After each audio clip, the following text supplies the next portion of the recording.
Good morning class. देखिए, कल हमने बात की थी कि थ्री फेस बैलेंस वाइंडिंग को जब आप थ्री फेस बैलेंस सप्लाई देंगे तो आपका जो फील्ड बनेगा वो रोटेटिंग नेचर का बनेगा। क्या कहा था हमने? Rotating magnetic field. तो ये कल हमने as a theory, as a fact बातें स्टेट की थी। तो आज हम इन्हीं फैक्ट्स का, इन्हीं थ्योरी का मैथमेटिकल प्रूफ देखेंगे। तो चलिए शुरू करते हैं। देखिए, इसका मैथमेटिकल प्रूफ कैसे रहेगा। ये फेस ए है, तो जो यहाँ पे करंट जा रही है उसे आई ए कहेंगे। सिमिलरली ये फेस बी है, इस करंट को आई बी कहेंगे और इस करंट को आई सी कहेंगे। इनका एक्सप्रेशन देखिए कैसे लिख सकते हैं हम। I A is equal to I M cos of omega T, sine omega T भी लिख सकते थे, बट हम जो मैथमेटिकल प्रूफ करेंगे वो कॉस में करने वाले हैं, थोड़ा कन्वीनियंट रहता है कॉस में। तो ये आ जाएगा आपका आई M cos omega T minus 120 degree. और सिमिलरली आई सी का एक्सप्रेशन हम लिख सकते हैं S I M cos of omega T plus 120 degree. ये एक्सप्रेशन कैसे है यहाँ पे देख लीजिए, ये आ जाएगा आपका आई ए, सिमिलरली ये आ जाएगा आपका आई बी और ये आ जाएगा आपका आई सी। ये तीनों आपस में 120 डिग्री अपार्ट हैं। आई ए लीड कर रहा है आई बी को और सिमिलरली आई ए लीड कर रहा है आई सी को बाय 240 डिग्री, आई बी को बाय 120 डिग्री, आई सी को बाय 240 डिग्री। और हम ऐसे भी देख सकते हैं कि आई सी लीड कर रहा है आई ए को बाय 120 डिग्री। हमने क्या कहा था, रोटेशन कैसे देखते हैं, क्लॉकवाइज। यहाँ पे मैं आई सी को कंसीडर कर रहा हूँ कि जैसे आई सी आगे है आई ए से, that's why I C is equal to I M omega T plus 120 degree. मैं यहाँ पे ओमेगा टी माइनस 240 डिग्री भी लिख सकता था। ये दोनों एक्सप्रेशन इक्वलेंट है, सेम है। तो चलिए ओमेगा टी प्लस 120 डिग्री के साथ कंटिन्यू करते हैं आई सी की वैल्यू लेते हुए। ये आ गई हमारी थ्री फेस बैलेंस करंट्स। अब M M F produce bye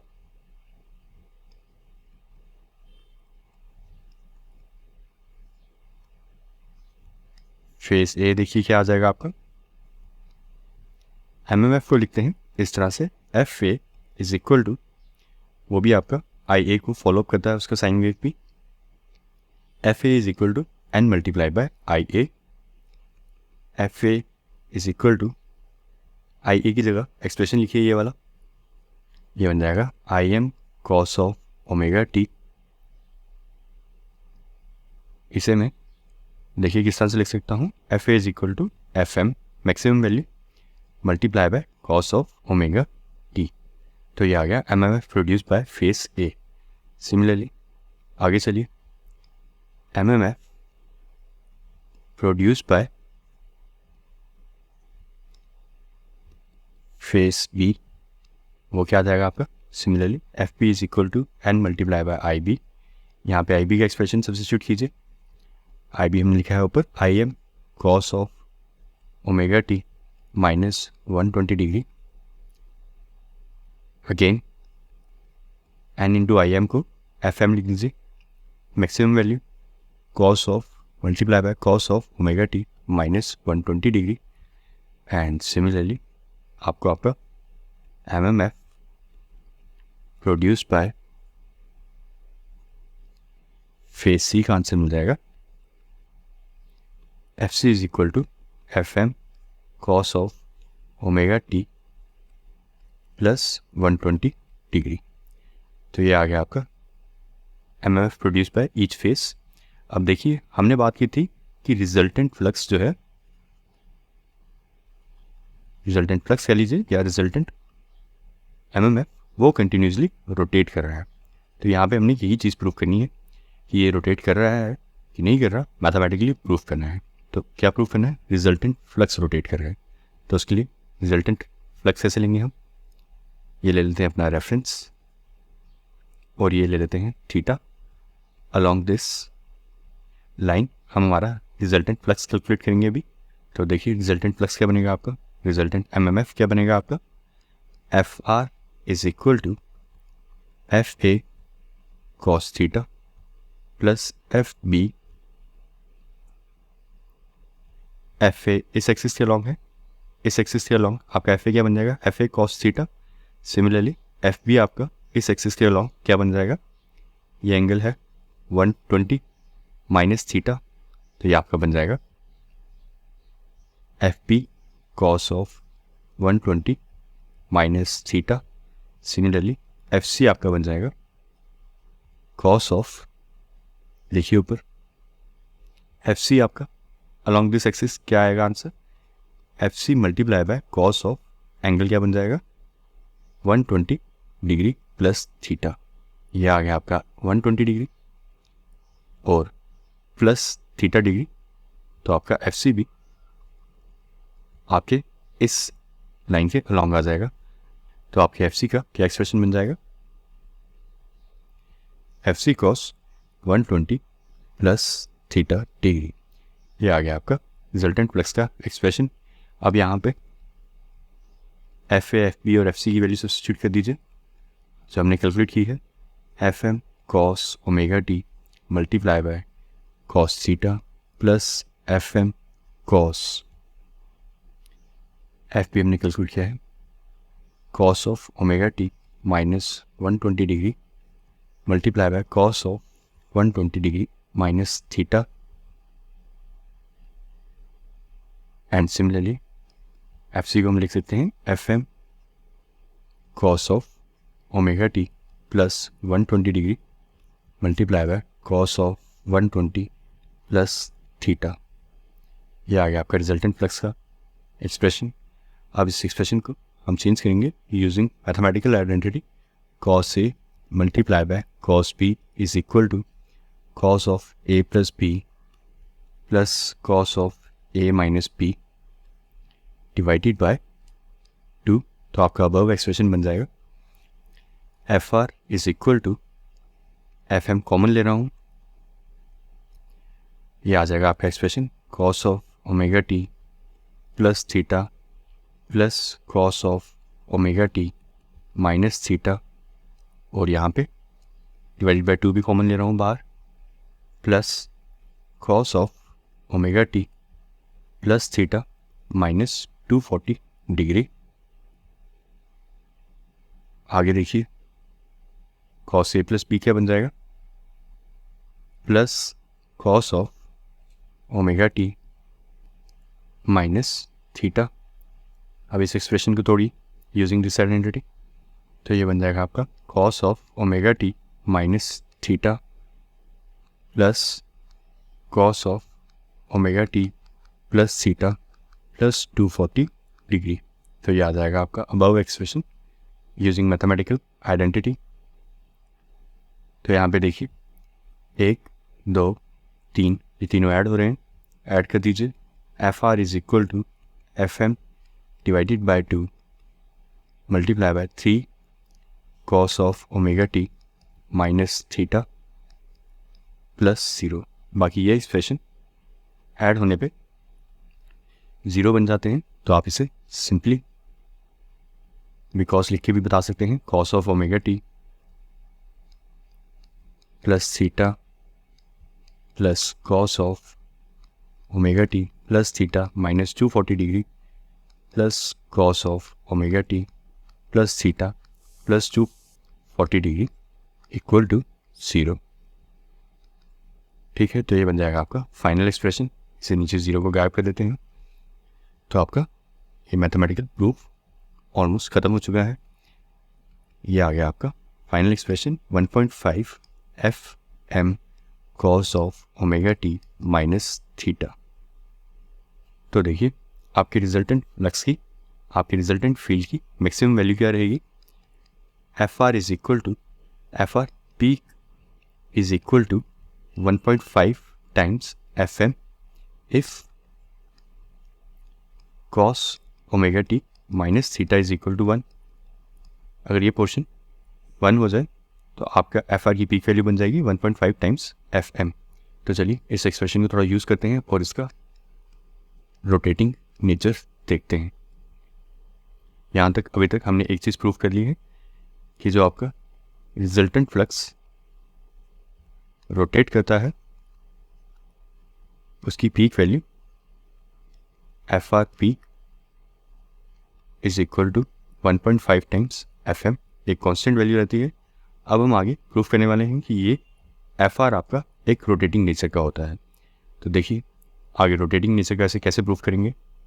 अभी तक हम प्रूफ कर चुके हैं F R peak is equal to 1.5 times the F M being the MMF produce by any phase. तो देखिए इसे रोटेटिंग नेचर का कैसे प्रूफ करेंगे हम। इस एक्सप्रेशन को यूज़ कीजिए, ये बन जाएगा आपका omega T minus theta equal to 0, omega T equal to theta, omega को लिखिए 2 pi F multiply by T equal to theta, and f is frequency, which can also be written as 1 divided by t. T is time period of your supply signal voltage या current, जो भी आपका है supply में उसका time period क्या रहेगा wavelength, that is denoted by capital T. तो यहाँ पे लिख दीजिए 1 डिवाइडेड बाय T multiply by T is equal to theta. For 50 hertz India की बात करें तो यहाँ पे फ्रीक्वेंसी आपकी सप्लाई की 50 हर्ट्स रहती है, तो आपका टाइम पीरियड 20 मिली सेकेंड्स रहता है। आपकी वेवलेंथ का, आपकी वोल्टेज और करंट की वेवलेंथ का टाइम पीरियड 20 मिली सेकेंड्स रहता है। तो चलिए इसे भी आगे यूज़ करेंगे। एक टेबल ड्रॉ करते हैं फॉर टी एंड थीटा, इसका रोटेटिंग नेचर प्रूफ करने के लिए। आपके रिजल्टेंट फ्लक्स का for time instant T equal to 0, ये स्मॉल टी टाइम इंस्टेंट होता है, कंफ्यूज नहीं होना दो टी देखे, ये टाइम इंस्टेंट है, आप किस टाइम की बात कर रहे हैं। और ये आपके सिग्नल का, जो आपका वोल्टेज या करंट सिग्नल है, ये उसका टाइम पीरियड है। और ये टाइम इंस्टेंट है, जिस टाइम इंस्टेंट पे बात करें, ये दोनों अलग अलग टी हैं। तो for T equal to 0, 0 time instant पे आप देखें तो आपका जो रिजल्टेंट फ्लक्स है वो 0 डिग्री पे होगा। और अगर आप t/8 टाइम पीरियड के लिए देखें तो आपका जो रिजल्टेंट फ्लक्स है वो 45 डिग्री पे शिफ्ट कर चुका होगा। Similarly for time instant t divided by 4, आपका जो रिजल्टेंट फ्लक्स होगा वो 90 डिग्री पे आ चुका होगा अपनी स्टार्टिंग पोजीशन से। And if we go on like this, for time instant 3t/8, आपका रिजल्टेंट फ्लक्स 135 डिग्री पे शिफ्ट हो चुका होगा। And for time instant t/2, आपका जो रिजल्टेंट फ्लक्स है वो 180 डिग्री शिफ्ट हो चुका होगा अपनी स्टार्टिंग पोजीशन से। अगर हम इंडिया की बात करें तो यहाँ पे टी की वैल्यू, टाइम पीरियड की वैल्यू 20 मिली सेकेंड्स देते हुए चले तो ये टाइम इंस्टेंट बन जाता है 2.5 मिली सेकेंड्स का, ये बन जाता है आपका 5 मिली सेकेंड्स का। सिमिलरली ये बन जाता है 7.5 मिली सेकेंड्स की बात हो रही है। और ये टाइम इंस्टेंट को देखें तो ये टाइम इंस्टेंट 10 मिली सेकेंड्स की बात हो रही है। तो हर 2.5 मिली सेकेंड के बाद आपका जो थीटा है वो 45 डिग्री चेंज करते जा रहा है। तो चलिए इसी बात को डायग्रामेटिकली देखते हैं, ये क्या कहना चाह रहा है ये टेबल। अगर आपका रिजल्टेंट फील्ड की value F R P for time instant T equal to 0 के लिए 0 डिग्री पे है, तो 2.5 मिली सेकेंड बाद आपका ये जो रिजल्टेंट फील्ड है ये 45 डिग्री शिफ्ट कर चुका होगा। और सिमिलरली आफ्टर अनदर 2.5 मिली सेकेंड आपका resultant field further 45 degree shift कर चुका होगा और यहाँ पे आ चुका होगा। और इसी तरह से इसी थॉट प्रोसेस को आगे देखें तो हर 2.5 मिली सेकेंड के बाद आपका जो रिजल्टेंट फील्ड है वो इस तरह से शिफ्ट करता रहेगा 45 डिग्रीज। तो ये होगी आपकी रोटेटिंग नेचर का प्रूफ कि आपका जो एफ आर पीक है, रिजल्टेंट एमएमएफ है, वो लगातार रोटेट कर रहा है 45 डिग्री आफ्टर एवरी 2.5 मिली सेकेंड्स। ये 2.5 मिली सेकेंड अगर हम 50 हर्ट्ज फ्रीक्वेंसी लेते हुए चलें तो। देखिए अगर आपको सेम डेरिवेशन फ्लक्स की टर्म्स में करनी है, मतलब अगर आपको आपका आंसर चाहिए कुछ इस तरह से कि phi R is equal to 1.5 times phi M, तो आपका पूरा प्रोसीजर सेम रहेगा। आपको क्या करना है, आपको आपके एफ की जगह F divided by R L लिख देंगे, तो आपकी same derivation for phi R is equal to 1.5 phi M हो जाएगी। Where F is MF magnetomotive force, R L is reluctance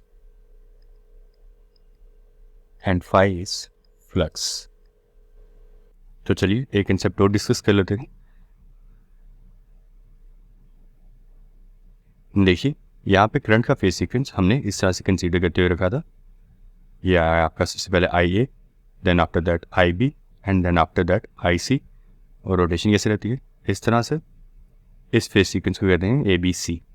अगर इस फेज सीक्वेंस के लिए आपकी रोटेशन एम एम एफ की या फ्लक्स की क्लॉकवाइज रहेगी, तो अगर आप अपना फेज सीक्वेंस अपनी करंट्स का बदल देते हैं बाय चेंजिंग द टर्मिनल्स आई ए और उसके बाद आई सी एंड देन आई बी, इस तरह का फेज सीक्वेंस कर देते हैं, तो आपका जो एम एम एफ है इस फेज सीक्वेंस को कहते हैं ए सी बी।